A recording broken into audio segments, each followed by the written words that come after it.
Insights, o podcast do Bradesco.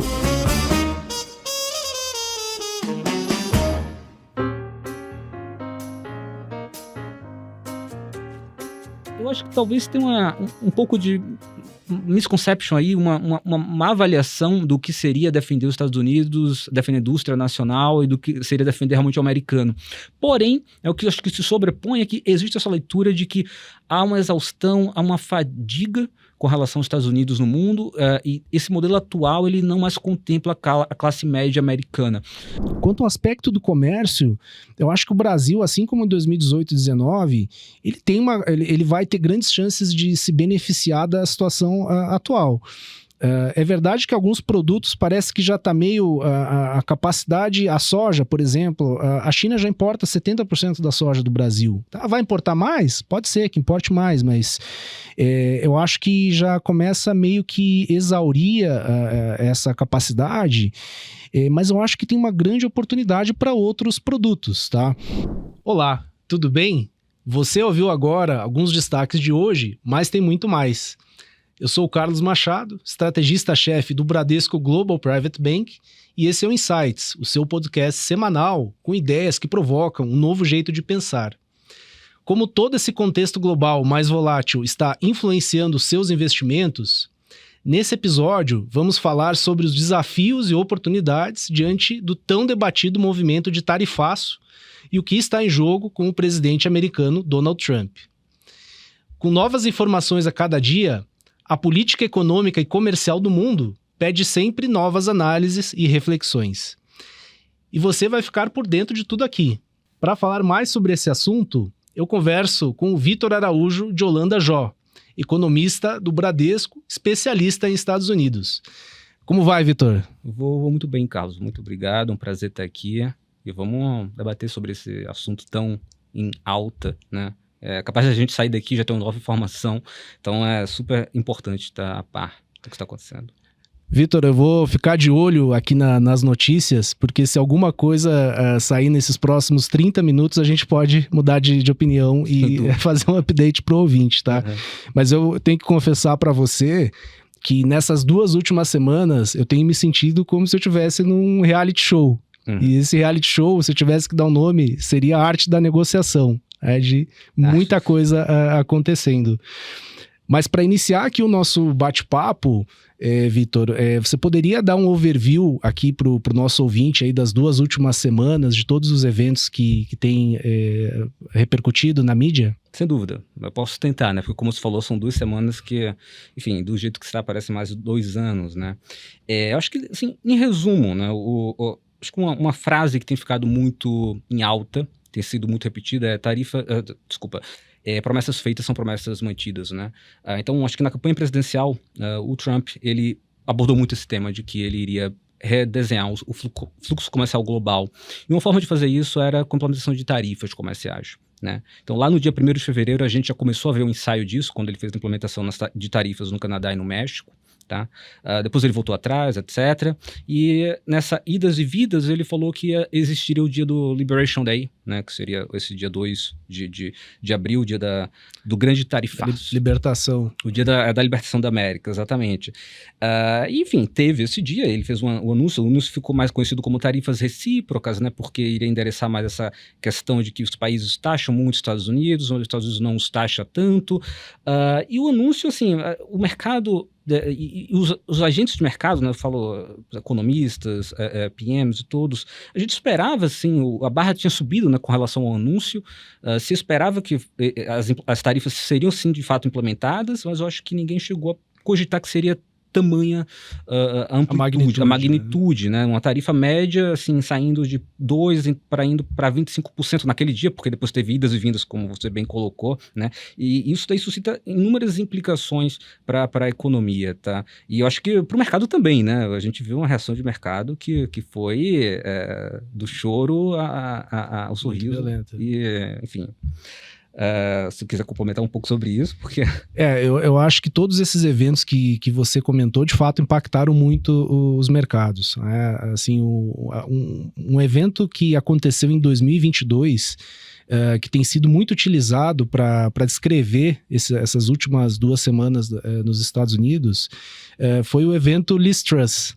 Então, até para explicar um pouco do que aconteceu, em setembro de 2022, tá, a primeira-ministra do Reino Unido, Liz Truss, ela divulgou um pacote de aproximadamente 40 bilhões de libras, só que ela disse que ia cortar os impostos, sem dizer da onde viriam as contrapartidas. Isso estressou muito o mercado. Tá?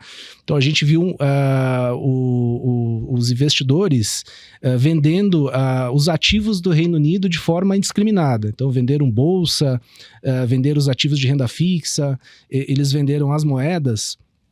E essas 2 últimas semanas o mercado teve um comportamento muito próximo a esse evento da Liz Truss. A gente tem entendido essa volatilidade nos Estados Unidos, Vitor, como se a gente estivesse olhando para um país emergente. A gente, aqui no Brasil, a gente certamente entende bem isso, que quando você tem uma notícia política que não agrada os mercados, você tem a bolsa cai, a renda fixa cai, os juros sobem, e a moeda se desvaloriza. E foi exatamente isso que a gente viu nos Estados Unidos durante essas 2 semanas. Então, em 2 dias, a gente viu o S&P cair aproximadamente 12%, tá?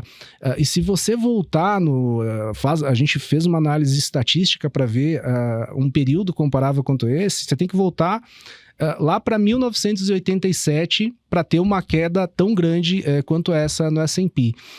E depois que o Trump ele fez a pausa lá no dia 9, você teve um movimento inverso. A gente viu o S&P se valorizando quase 10%, que é o 3º maior movimento desde 1945, para dar uma ideia aqui do tamanho da magnitude da volatilidade. As taxas de 10 anos nos Estados Unidos, que são que é o ativo livre de risco do mundo, certo? Elas tiveram uma elevação de mais de 50 pontos na última semana. Tá? Então, se você uma variação dessa magnitude, você só viu lá no crise do default da Rússia lá em 1998. Então, assim, você teve uma amplitude de mais de 0,70 bips nas taxas de 10 anos. Tá? A gente viu o dólar perder valor.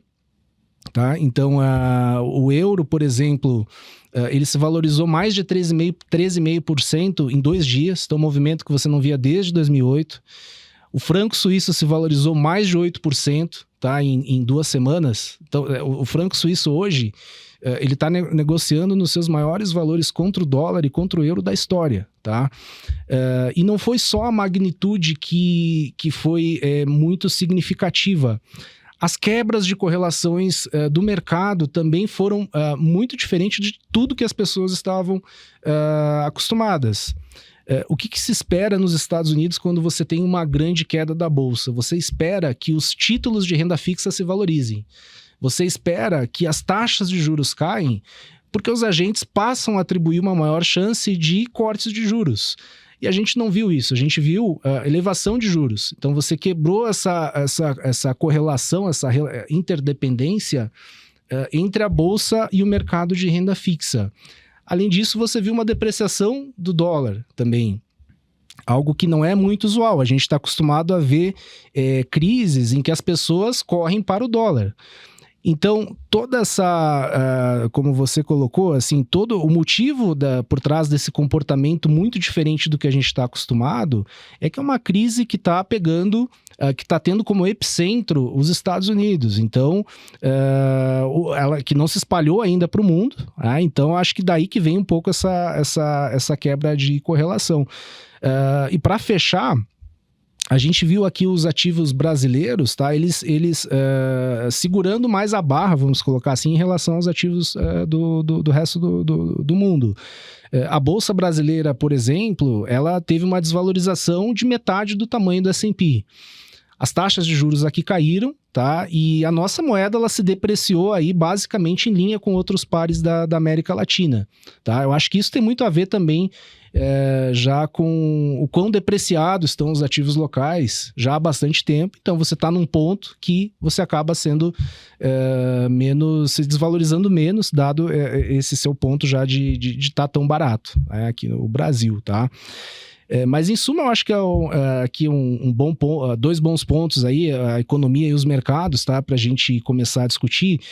Mas assim, voltando de novo aí pro assunto da economia, tá? Como é que você está vendo os impactos sobre as tarifas e as chances de recessão? Aconteceu algo pouco usual no mercado, tá? Então, um grande banco americano, acho que aqui dá para falar, a Goldman Sachs, ela deu um call de recessão e 60 minutos depois ela voltou atrás do call. Ela falou, bom, saiu uma notícia, agora a gente não acha, antes a gente achava que era recessão e em 60 minutos a gente mudou de ideia.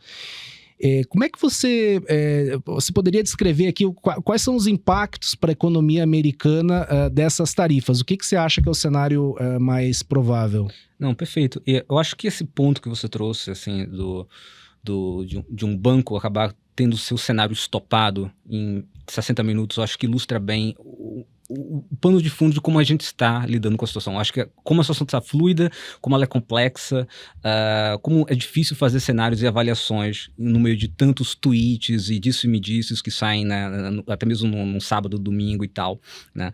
Mas assim, certamente eu acho que uma coisa que é quase que imediato dessa situação é que o ambiente de incerteza ele se eleva de uma maneira tão relevante que assim, parece quase como um corolário que você vai ter uma desaceleração relevante da economia americana, né? E aí quando você fala de desaceleração da economia americana, você não consegue não imaginar que você não vai ter uma desaceleração da economia global, né? Até pelo caráter, digamos assim, agressivo e penalizador das tarifas, né? Então, por exemplo, a Europa, né, que vai receber umas tarifas, agora a gente não sabe se vai ser de 10%, 20%, como vai ser o fim da história, a gente sabe que isso daí provavelmente irá deprimir, né, as exportações da Europa, cujo o modelo de crescimento é muito pautado nisso, né?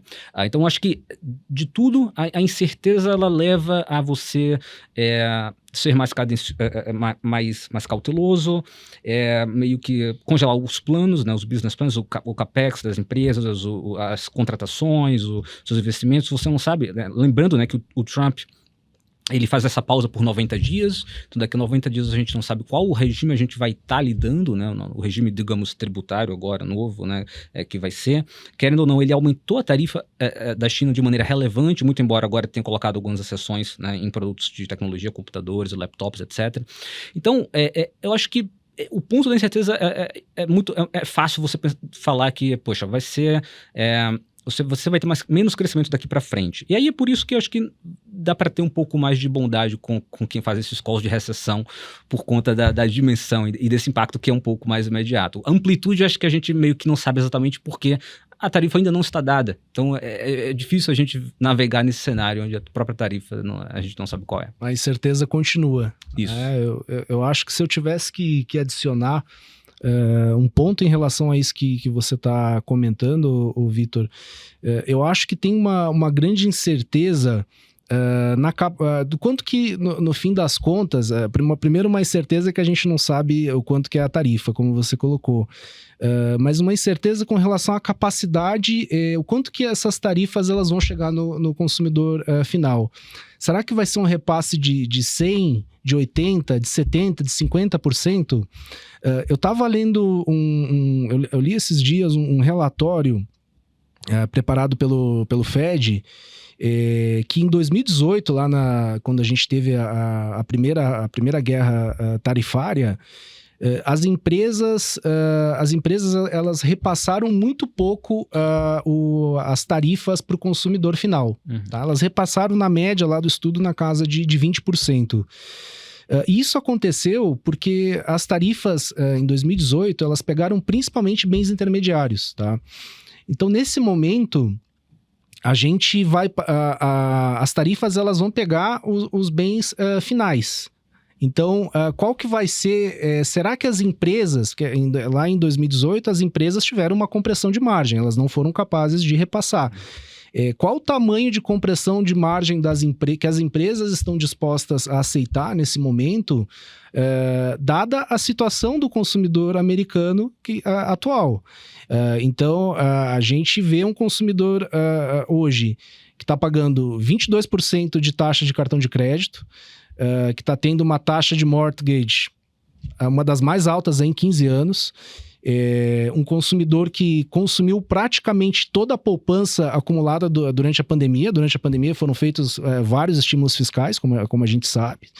Então, pega o consumidor numa posição muito fragilizada. Então, se um efeito de primeira ordem ele é o aumento das tarifas, será que o consumidor vai ser o aumento dos preços? Será que o consumidor vai ter capacidade de pagar? Então, acho que é uma grande dúvida e é algo que muda o cenário em relação ao período 18-19 do primeiro mandato do Trump.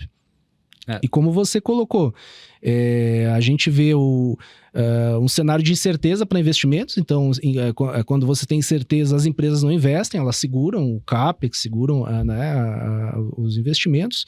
E você tem, por outro lado, o DOGE também segurando o crescimento dos gastos públicos. Então, é quase como se dizer, a demanda está sendo restrita por todos os lados. Perfeito. Então, perfeito. Eu acho que tem alguns pontos, assim, acho que com relação a essa questão do se vai ser inflacionário, se não vai ser. A gente tem debatido muito, feito várias análises, vários estudos, né? Acho que esse paper do Fed, ele ficou famoso, ele foi até citado pelo Scott Bessent, no atual secretário do Tesouro, para ilustrar que não seria inflacionário dessa vez.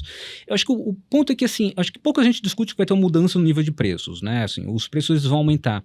A dinâmica prospectiva disso, que isso seria de fato a inflação, é que é um pouco, não é muito claro, assim, a maioria das pessoas acha que vai ser inflacionário, mas existe um debate o quão inflacionário isso vai ser e se de fato vai ser. Por exemplo, saiu um comentário de um membro do board do Fed reforçando o call de que as tarifas vão ser um choque temporário, né? Então você vai ter um nível de preços mais elevado, mas isso não irá se perdurar. E talvez o call dele seja sustentado por essa percepção de que a atividade americana, que é super sustentada por consumo nos últimos anos, ela já estava desacelerando até antes mesmo da implementação das tarifas. Então talvez o consumidor ele não consiga absorver, talvez as empresas tentem repassar, talvez não consigam, acabem então tendo que absorver isso nas margens, então acaba reforçando uma trajetória de crescimento bem mais brando na demanda, por assim dizer. Mas acho que é tricky, porque é diferente do 18, né? Porque 2 anos atrás, 18 você estava olhando para 16. 16 era muito parecido com 14, que era parecido com 12, que era parecido com 2010. E hoje não é bem assim, né? Quando você olha para 2 anos atrás, você viu um episódio de inflação muito alta. Então a memória inflacionária ainda está alta. O esquema de repasse foi meio que definido ali, quando você, mesmo quando você vai para a parte um pouco mais de finanças, tenta ver assim como está a distribuição de opções para inflação, para seguros de inflação nos Estados Unidos, você vê, tem muito paper sobre isso, até do Fed, você vê que a distribuição ela não voltou para o pré-pandemia. Então assim, o ambiente pré-pandemia era um ambiente super estável de preços, de tudo, né, de crescimento, e depois assim, as estatísticas elas ficaram muito mais caóticas. Então acho que tem esse debate que é super interessante de saber, poxa, será que a gente consegue voltar para o pré-pandemia? Remains to be seen. A gente sabe que vai ter um choque, a inflação vai ser mais alta daqui para frente, tem um debate o quão mais alta vai ser e se vai se propagar por muito tempo. De toda forma, acho que uma coisa que vale a pena, acho que você mencionou muito bem, é esse aspecto da demanda e do crescimento, né? Porque se a gente está falando de um crescimento que pode ser não só fraco, mas pode ser até mesmo recessivo, isso meio que capeia, digamos assim, a alta da inflação, mesmo esse aspecto inflacionário por anos e anos à frente, né? Eu acho que essa é a balança aí de um lado e do outro, né? Agora, Vitor, falando assim um pouco mais dos motivos estruturais, assim, do porquê o governo atual ele tem essa visão de que ele precisa reformular o comércio global. O presidente Trump, inclusive, mencionou que os déficits comerciais eles são uma forma de discriminação contra os Estados Unidos. Como é que a redução do déficit comercial ela pode proteger o americano? Será que pode tornar aí o investidor mais rico? Assim, qual que é a sua visão aí sobre os motivos dessa situação? Olha só, acho que assim, pegando, né, a teoria econômica bem ortodoxa, assim, lá desde o século XVIII, o pessoal primeiro pensou, né, em comércio internacional. Isso daí não se sustenta muito, tá? Assim, acho que ninguém fica mais rico com tarifa e com distorções sendo criadas na economia, né? Mas eu acho que tem um ponto interessante do diagnóstico que o Trump tem feito, que não foi exatamente ele quem fez, mas pessoas do círculo íntimo, e ele meio que comprou, que era um diagnóstico que pode ser resumido mais ou menos assim: toda essa globalização, todo esse episódio após a entrada da China na OMC, isso daí deixou de ser benéfico pro americano médio. Então a gente precisa endereçar esses pontos. Então, algumas pessoas vão falar que, poxa, não é razoável do ponto de vista econômico de uma ortodoxia econômica ter um déficit comercial, um déficit conta corrente, a tendência estruturalmente deficitária, enquanto outros países têm um superávit estruturalmente, né, superavitário, uma conta corrente superavitária, né, estruturalmente. Então, tem nuances assim que você pode dizer, ok, eu entendo que a economia, ela pode estar desbalanceada agora, eu entendo que você pode tentar contornar isso, assim, aqui e ali, mas eu acredito que, assim, é difícil porque, poxa, vou fazer um raciocínio bem simples assim, né? Quando a economia ela se desenvolve, ela se industrializa, ela passa por todos as camadas, digamos assim, deixa de ser uma economia focada no setor industrial, vai para o setor de serviços, depois fica super financializada. Eu sempre gosto de pensar que, assim, a pessoa que, poxa, trabalhou numa fábrica e depois foi trabalhar no setor de serviços, ela não quer... Provavelmente ela não gostaria de voltar a trabalhar na fábrica. Então, eu acho que talvez tenha um pouco de misconception aí, uma má avaliação do que seria defender os Estados Unidos, defender a indústria nacional e do que seria defender realmente o americano. Porém, o que eu acho que se sobrepõe é que existe essa leitura de que há uma exaustão, há uma fadiga com relação aos Estados Unidos no mundo, e esse modelo atual ele não mais contempla a classe média americana. Eu vejo isso quando converso com pessoas de lá. A gente vê isso em alguns surveys, algumas pesquisas também. É um ponto de vista muito curioso. Assim, eu confesso para você que eu não entendo, mas eu consigo compreender que existe esse chamado, essa percepção, esse apelo político lá. Eu acho que esse é um ponto importante e aí, bem, está sendo endereçado, de certa forma, está sendo refletido no Trump, na sua nova administração, e na sua política econômica, né? Assim, sem querer ser normativo, dizer se isso é bom ou não, eu não sei, né? Assim, provavelmente não vai deixar ninguém mais rico, tá? Mas acho que tem um apelo político, e aí é isso, a política e a economia às vezes não se falam, né? Não é exatamente o homem racional. Sim. Bom, eu vou dar meus 2 centavos aqui de contribuição sobre o tema.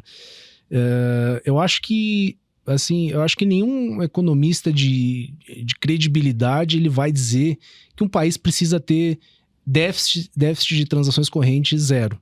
Que o país precisa importar a mesma quantidade que ele exporta, né? O que acontece nos Estados Unidos, na minha opinião, é que se por um lado eles têm esse déficit aí de mais de 1 trilhão de conta corrente, eles financiam a totalidade desse déficit através da conta de capital. Então, se você pegar aí nos últimos 10 a 15 anos, os Estados Unidos atraiu muito capital para renda fixa, para as treasuries, para a bolsa, tá? Se você olhar o mercado de ações do mundo, a cada R$1 que é poupado no mundo, que vai para ações, 70 centavos ele vai para os Estados Unidos. Então é muito significativo, tá? Então, na minha opinião, assim, é a mesma coisa que ele... seria a mesma coisa que... Imagina que você tivesse uma empresa que você tivesse que obrigar o seu fornecedor a ser o seu consumidor. Para mim, é a mesma situação que tá tentando se colocar. E se por um lado, assim, tem toda essa questão da classe média, como você colocou, que é um modelo econômico que já parece exaurido, a gente está falando de uma economia de pleno emprego, tá? A gente não está falando de uma economia que tem uma alta taxa de desemprego, que realmente você tem a necessidade de trazer os empregos de volta para os Estados Unidos, tá? Então, assumindo que o plano dele dê certo, no fundo o que ele vai conseguir é que pessoas que estão em atividades de alto valor agregado migrem para atividades de baixo valor agregado, porque ele não quer mais imigrantes lá também. Saiu um artigo do Lawrence Summers, que é um cara que certamente todos nós respeitamos, aí, foi, né, um grande economista, foi secretário do Tesouro americano, que chamou o Trump de o novo Juan Perón, comparou ele ao Juan Perón argentino, em referência a esse presidente que fechou a economia da Argentina lá no pós-Segunda Guerra e causou um retrocesso enorme. Então é curioso imaginar que, né, essa volta passada, que um modelo mercantilista de fechamento da economia, como é que isso vai beneficiar a população americana, tá? Mas aí vamos falar um pouco de China. A China teve essa... É um caso particular entre todos. Acho que os países asiáticos, de forma geral, eles tiveram, agora voltaram, mas tiveram taxas muito maiores. E a China, ela teve um aumento de 125% das tarifas sobre os 20% lá de trás, tá? Isso não é um embargo comercial, não é como se você estivesse inviabilizando as importações chinesas? Basicamente, sim, né? A gente até, acho que quando o Trump ele meio que fez essa pausa, né, colocou 10% nos demais, de 125% adicional na China, aquilo foi interessante porque parecia que ele estava recuando de alguma forma, e eu acho que estava no sentido que eu acho que ele sentiu, acho que o que você colocou ali com relação àquele movimento dos preços de mercado, acho que foi sentido de alguma forma pelo governo, né? Então teve essa recuada, mas ele coloca essa tarifa na China, né? Uma tarifa que é basicamente um embargo, né? Obviamente depois ele abriu algumas coisas e tudo, mas ainda a tarifa sobre a China, assim, é algo absurdo, e a China retaliou. Então você começa a ter Retaliou até que desistiu de retaliar, falou, bom, a partir daqui exatamente, porque não fazia mesmo, né? E aí, acho que é interessante que quando ele fez essa pausa, digamos, essa pausa estratégica, assim, é difícil dizer, né? Porque a gente já tá meio que no olho do furacão, mas parecia que ele tava fazendo algo, poxa, para meio que colocar a culpa na China, meio que, poxa, eu senti aqui, mas eu senti os preços de mercado, senti a reação do público, do news flow, etc. Não foi muito bom, né? Então eu vou diminuir isso e vou tentar focar um pouco na China. Parece que parece uma tentativa de leitura de curto prazo, tá? Que uma política, enfim, de muito curto prazista, mas parece que foi essa a ideia ali de tentar escapar um pouco, né? E aí a gente volta ao ponto de que, na realidade, a China era, de fato, realmente o foco central ali do Trump 1, né? Na primeira administração Trump, ele só falava da China, né? Dos problemas que ele tinha com a China. De fato, assim, a China, ela é, assim, o player que está disputando, o que poderia disputar a hegemonia, né, global com os Estados Unidos, seria a China, né, no futuro próximo.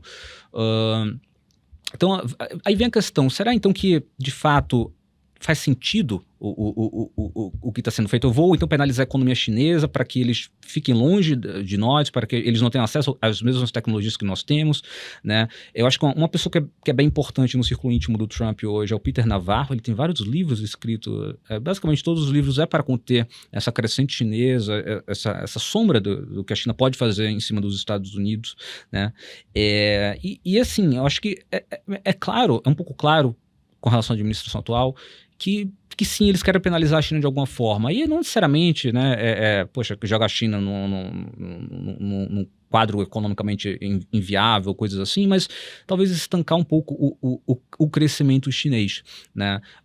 E aí não só o crescimento econômico, né, poxa, de 5%, 4%, mas sobretudo o crescimento do soft power chinês, né? O crescimento da cultura chinesa como um todo, né? Toda essa iniciativa de Belt and Road, que influência chinesa, a influência chinesa que tem acontecido, a gente mesmo, né, tem aqui no Brasil a China está mais presente, digamos assim, né? A gente consome mais produtos de lá. Então, eu acho que tem essa tentativa sim, mas eu acho que hoje ela se confunde um pouco com, poxa, eu estava praticando uma política que eu acredito, que é essa de redesenhar o fluxo comercial global. Eu fiz não fiz de um jeito muito sofisticado, digamos assim. Teve uma má reação no mercado, nas notícias, na minha base política. Eu preciso de colocar alguém aqui, um culpado, e fazer meu que cuida da minha retaguarda e meio que esperar um pouco. Então parece que é isso mais ou menos que ele fez. Assim, eu não acho que ele vê de fato a China como um player importante, assim, um adversário importante, então é uma preocupação, mas assim, com certeza a Europa também está em jogo, e outros supostamente antigos aliados, né, dos Estados Unidos também.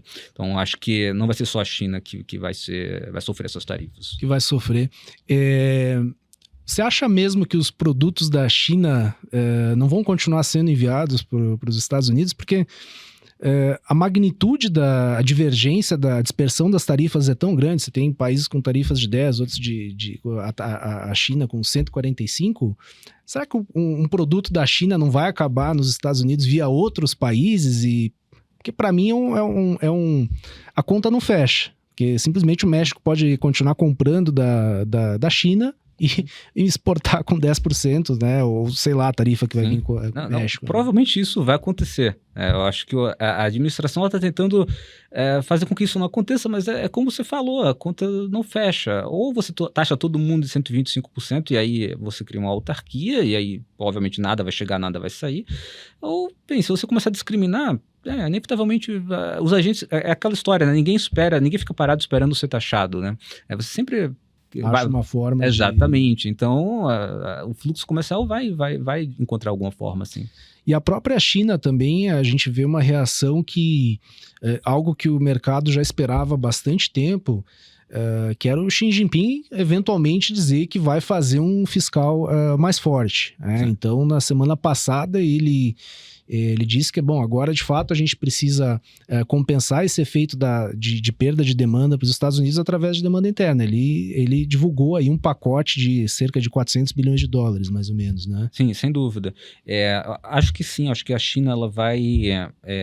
assim, nos parece que o humor da China de fato... Eu estou sendo penalizado, eu estou sofrendo um ataque, de certa forma.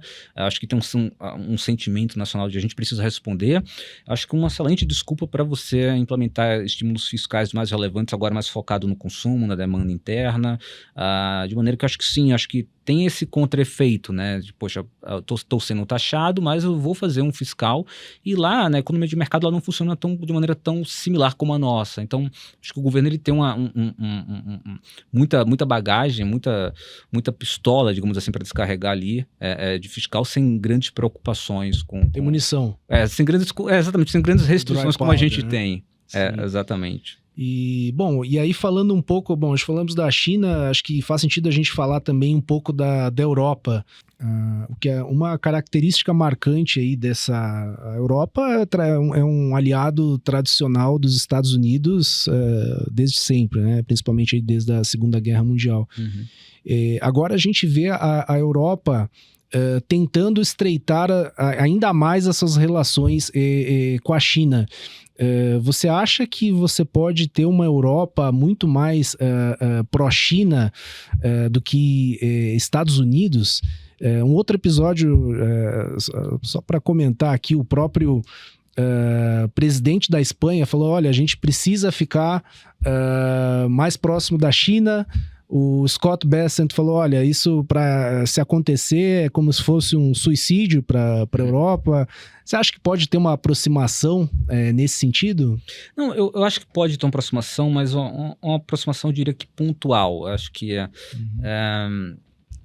faz sentido, acho que é um escape de curto prazo a China. Tanto a China com a Europa, quanto a Europa com a China. Acho que você tem que diversificar seus parceiros, enfim, é isso.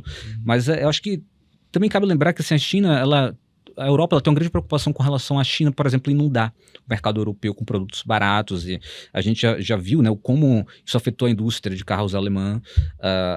Então, acho que tem uma grande preocupação também com a Europa com relação a essa parceria com a China. Acho que ambos, no curto prazo, meio que estão forçados um ao outro, né? Mas eu não diria que eventualmente, acho que nos próximos 5, 10 anos é uma grande aliança ou alguma uma amizade que surge, até porque eu acho que volta ao ponto de que, no limite, a China é aliada da Rússia, e, enfim, o conflito da Ucrânia acho que torna quase que impossível você estreitar muitas relações da União Europeia com a China nesse sentido. Então, mas assim, acho que no curto prazo meio que você faz o que dá, né? Então eu acho que sim, abre portas, né? Mas eu acho que a tendência, pensando em China, pensando em Europa, é o mundo ficar cada vez mais fechado em blocos, né? Eu acho que essa é a trajetória da Europa nos próximos 5, 10 anos, eu diria. Esse ponto que você comentou da competição de produtos chineses e europeus, e eu acho que a indústria automobilística é o exemplo mais flagrante disso. Um grande comissário lá da China, eu estava olhando uma reportagem que saiu lá no Financial Times. Ele disse que a China estaria disposta, inclusive, a limitar a produção de veículos elétricos para ter essa possibilidade de estreitar os laços com a Europa. Então, que mudança de mindset profunda, porque a indústria automobilística chinesa, a gente sabe que foi subsidiada por vários anos, está inundando aí o mercado, a gente vê BYD aqui no Brasil para todo lado. Uma mudança relevante. Você acha que tem outras oportunidades para a Europa se aproveitar desse momento? Eu acho que a Europa em si é uma grande oportunidade. Eu acho que o projeto da União Europeia, tal como ele foi concebido, é um projeto difícil de ser realizado, tá? Mas eu acho que assim, se pega todo o histórico, eu falo histórico mesmo de séculos, tá? da Europa, né? O que era e o que se foi construído hoje, apesar dos pesares, apesar das diferenças, parece ter uma potência tão grande que eu acho que esse é o grande case para a Europa fazer. Eu acho que ela tem que se aprofundar mais no seu projeto, né?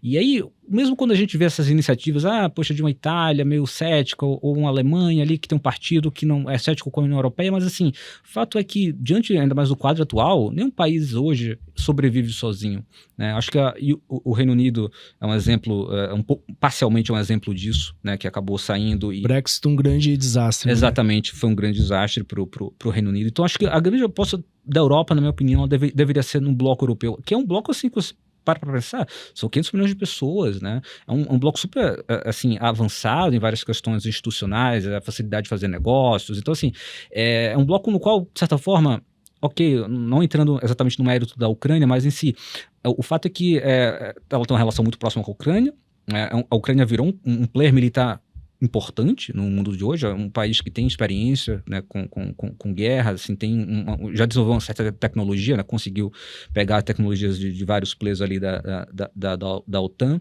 Então, assim, acho que a Europa em si, para mim, é um grande case, assim, para a Europa em si, ela tem que se aprofundar, a União Europeia ela tem que se aprofundar, e de fato, acho que não dá mais para ficar dependendo ou pensar que o mundo vai ser o mesmo mundo do pós-guerra. Assim, o que a administração atual americana ela tem tentado fazer é redesenhar tudo, né? Então, se você redesenha tudo, você não dá para dizer que, putz, isso aqui é um ciclo de 4, 5 anos. Não pode ser que estejamos redesenhando todo o pós-45. Diante disso, acho que a Europa tem que olhar para dentro de si mesma e investir. Eu acho que você tocou num ponto muito relevante, que é essa oportunidade para os países membros da União Europeia estreitarem as suas relações. Hoje, quando a gente olha para a dívida dos países, tá? E a Covid foi algo que trouxe uma grande oportunidade para o bloco, foi de fazer emissões de títulos de dívida comum à União Europeia, né? Então, hoje, se você deve lembrar que durante a Covid eles fizeram uma emissão de cerca de 600 bilhões de euros de dívida. E na minha opinião, essa necessidade de recursos que eles vão precisar para se rearmar, dado que os Estados Unidos falou basicamente para eles, olha, se virem na questão da segurança, na minha opinião, é uma grande oportunidade para eles desenvolverem um mercado de renda fixa de emissões da União Europeia, né? Então hoje você tem uma dispersão muito grande de capacidade fiscal entre os países. Você tem de um lado a Alemanha, que tem uma capacidade de emitir dívida a um custo muito mais baixo. Você tem todos os outros países ali praticamente com dívida acima de 100% do PIB, emitindo dívida muito mais alta. Então, eu acho que aqui tem uma oportunidade. Então, só para complementar nesse seu ponto de que deles agirem de forma unida. Não só na teoria, mas sim na prática, indo para dimensões que eles não estavam acostumados. E também, como a gente comentou no início, o próprio euro teve uma grande valorização diante desse quadro, as pessoas fugindo aí dos Estados Unidos. A gente vai comentar um pouco mais disso também. Eu acho que é uma grande oportunidade também para a região ter a sua moeda muito mais utilizada como reserva. Eu acho que talvez o mundo ter uma nova forma. O euro é uma moeda de reserva, mas também tornar isso mais escalável. Não, Carlos, mas uma coisa que é super importante, eu acho que está na cabeça de todo mundo e agora, as treasuries americanas? Eu acho que foi o grande ponto de debate para o mercado aí nos últimos dias. Eu acho que para entender esse movimento das treasuries, tá? Algo que é pouco comentado no mercado, na nossa opinião, é essa mudança estrutural dos investidores nesses títulos, tá? Se você for para lá em 2019, a participação de estrangeiros na dívida americana, ela era cerca de 40%. Hoje, o total de emissões de treasury, a gente está falando aí algo na casa de 29 trilhões de dólares, com 9 trilhões de dólares na mão de investidores estrangeiros. Então, esse percentual ele caiu para 30%. Então, essa mudança dos detentores, ela é relevante porque agora as treasuries elas estão muito mais na mão de investidores que são muito sensíveis ao preço. Antes, você tinha a China, que, por exemplo, tinha quase 1 trilhão de treasuries lá em 2019, hoje ela tem na casa de 760 bilhões de dólares. Então, antes você tinha as treasuries muito mais na mão dos países, dos gestores como reserva, tá? E esse é um investidor que ele é tipicamente menos sensível a preço. O investidor hoje, as treasuries estão muito mais na mão dos hedge funds, muito mais na mão dos bancos, que eles acabam demandando um prêmio muito maior do que aquele investidor dos países que utiliza as treasuries como reserva. Acho que esse é um primeiro ponto, tá? Que explica em parte aí essa elevação grande das taxas de juros, tá? Acho que tem o tema da confiança também. A gente imagina a seguinte situação: você é gestor de um grande fundo de pensão alemão, da Dinamarca, do Canadá. O Trump está lá falando que vai talvez pegar parte do seu país, como no caso da Dinamarca. É muito difícil de você justificar não uma redução como é que você justifica ter uma posição tão grande dos Estados Unidos? Você precisa reduzir essa posição, tá? Então, acho que essa questão da confiança tem pegado, tá? Então, tem feito as pessoas reduzirem a posição. Tem a questão lá dos aspectos técnicos de mercado, o basis trade lá, que é uma posição que os hedge funds fazem, que também tem causado grande volatilidade. Então, somando tudo isso, acaba tendo esse prêmio aí que a gente está vendo. Agora, as pessoas me perguntam, será que eu deveria ter menos renda fixa dos Estados Unidos? Como a gente colocou, é um mercado de 29 trilhões de dólares. É muito difícil você encontrar um substituto com tamanha profundidade, liquidez, como os títulos americanos, tá? Então, eu acho que as elevações, eu vejo muito mais as grandes elevações de taxas nos Estados Unidos, derivadas de aspectos técnicos, como uma oportunidade, tá? Do que dizer, no longo prazo agora ninguém vai mais querer ter treasuries. Eu acho que é um rebalanceamento natural dada as condições atuais, tá? Um último aspecto, eu acho que a gente tem que ficar de olho também é a evolução da proposta do Acordo de Mar-a-Lago, né?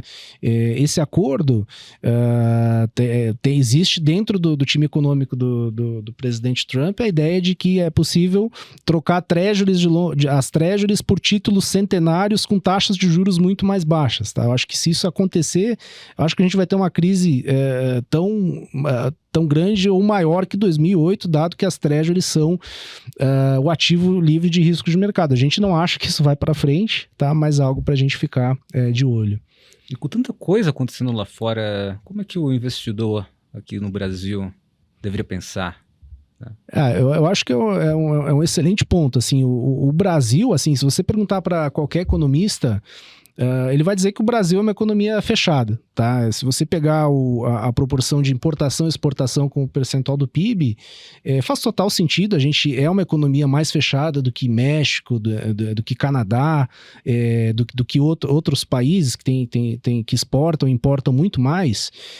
Mas apesar da gente ser economicamente fechado, no aspecto financeiro, a gente é muito aberto. A gente está muito exposto à oscilação do dólar. Tá? Então, o dólar ele afeta tudo que a gente consome, ele afeta a função de reação do Banco Central. Tá? Então, essa história de que a gente passa ileso aos acontecimentos do mundo, tá? Para a gente não é verdade. Tá? Eu acho que é uma grande variável para ser observada.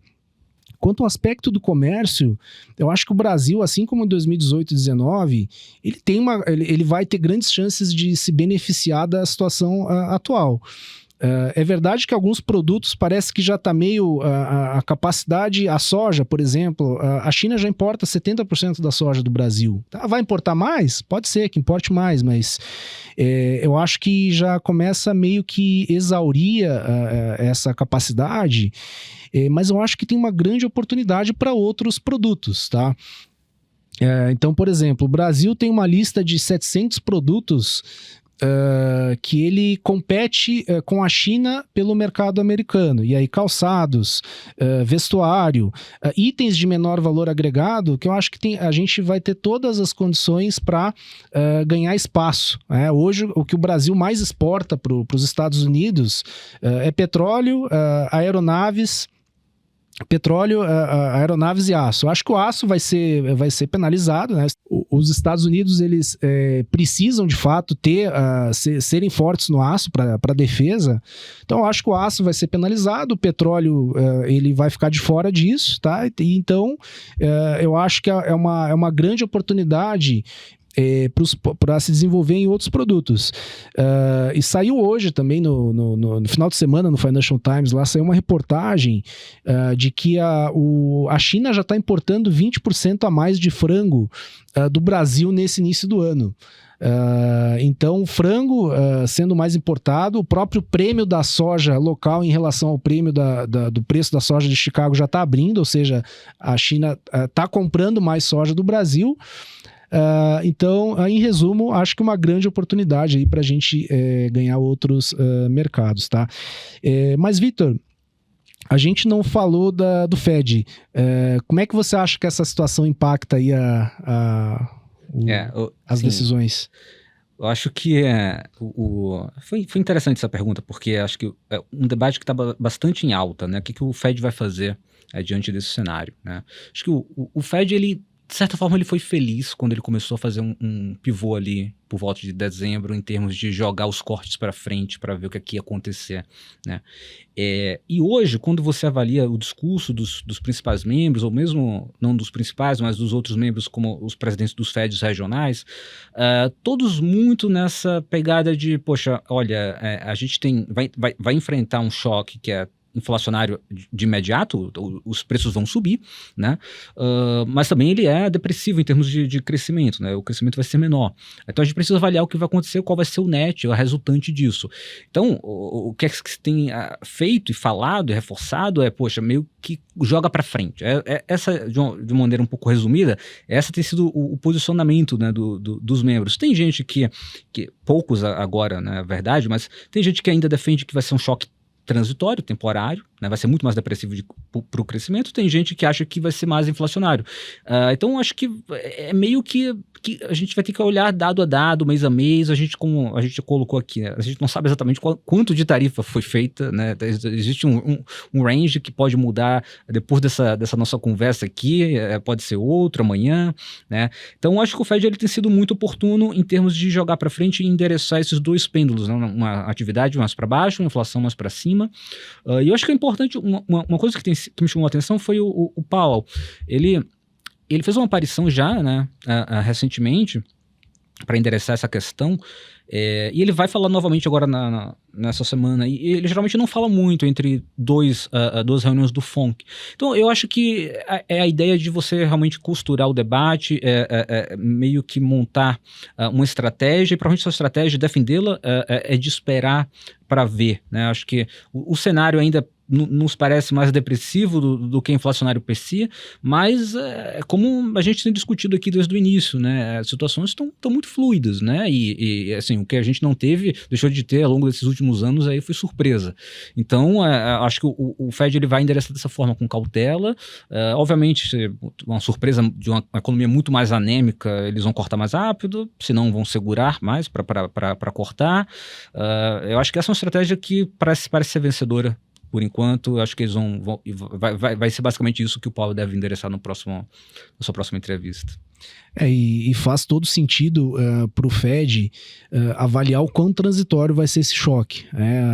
O fato de que a gente olhar para algumas pesquisas de expectativa de inflação dos Estados Unidos já estarem subindo, como a pesquisa lá de Michigan, é preocupante. A gente sabe que o quanto é importante as expectativas de inflação elas estarem ancoradas para um banco central. Uhum. As expectativas de inflação de um ano de mercado já decolaram, apesar das longas estarem mais ancoradas, então provavelmente é uma variável chave aqui para se observar. Não vai dar para o Fed cortar os juros preventivamente como fez lá em setembro, certo? Não vai dar, não dessa vez. Vai ter que aguardar.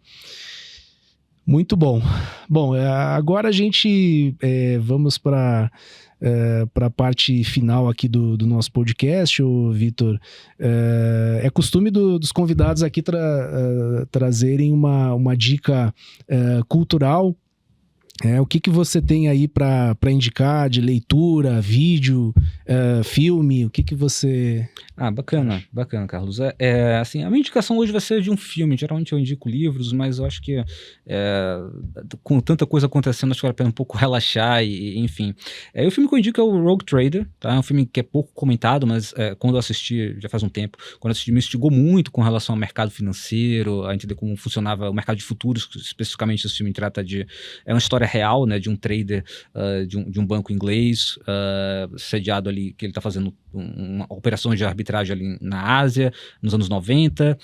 O filme é muito bom, assim, ele explica um pouco da dinâmica de como funciona o mercados futuros, outros tipos de mercado, a interpretação é do Ewan McGregor no início de carreira. Então, acho que é bem bom, dá para relaxar, dá para se entreter, é um filme despretensioso e bacana, assim, acho que essa é a minha dica. Bacana. Bom, eu trouxe uma dica também aqui, duas na verdade. A primeira é o filme que foi lançado em 2024, que chama O Aprendiz, que é um filme que ele retrata ali o Donald Trump lá nos seus mais jovem, né, como ele começou, quem influenciou ele, tá? Eu acho que é um filme bem bacana. Inclusive o próprio presidente ele tentou que esse filme não fosse realizado, mas não conseguiu, tá? Ele é inspirado em fatos reais, é muito bacana também para entender um pouco como é que tá ali, o que tem no DNA do Trump. E uma leitura que eu acho muito interessante também é de um livro que chama O Preço do Amanhã, tá? De um empreendedor canadense que chama Jeff Booth. Esse livro, ele mostra segundo a visão do autor, que é um cara que fez vários IPOs aí de empresas de tecnologia, o quão forte vai ser o impacto deflacionário das novas tecnologias nos próximos anos. O quanto que isso vai melhorar a vida das pessoas, o quanto que isso vai aumentar a riqueza das pessoas, tá?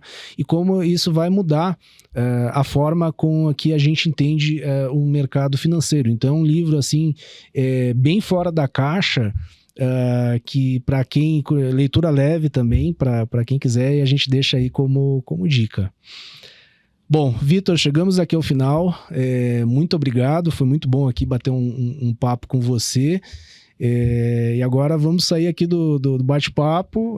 Por enquanto não saiu nada de novo. Exato. Preparado para as novidades. Eu que agradeço, Carlos. Agradeço vocês, a equipe. Foi um prazer estar nesse papo aqui com vocês. Qualquer coisa é só chamar. Vamos ficar de olho nas notícias. Muito bom. O Insights está nas principais plataformas de áudio e no Instagram, no perfil podcast.insights. Tchau, até o próximo podcast.